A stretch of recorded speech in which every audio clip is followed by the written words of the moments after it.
À quoi ça sert? Ça veut dire quoi ça? Pourquoi c'est comme ça? C'est où? C'est qui lui? Un jour, une question. Comment fabrique-t-on le chocolat?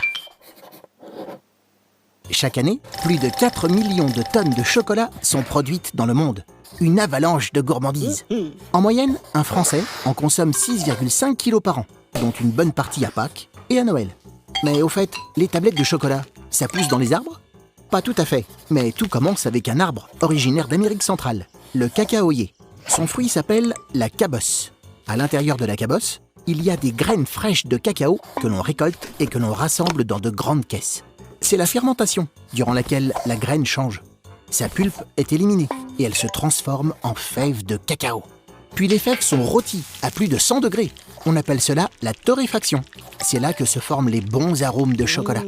Au terme d'une série de concassages et de broyages, on obtient une pâte de cacao amer. Cette pâte connaît deux usages différents. Dans un premier cas, la pâte est pressée. Par cette opération, on sépare le beurre de cacao du cacao en poudre.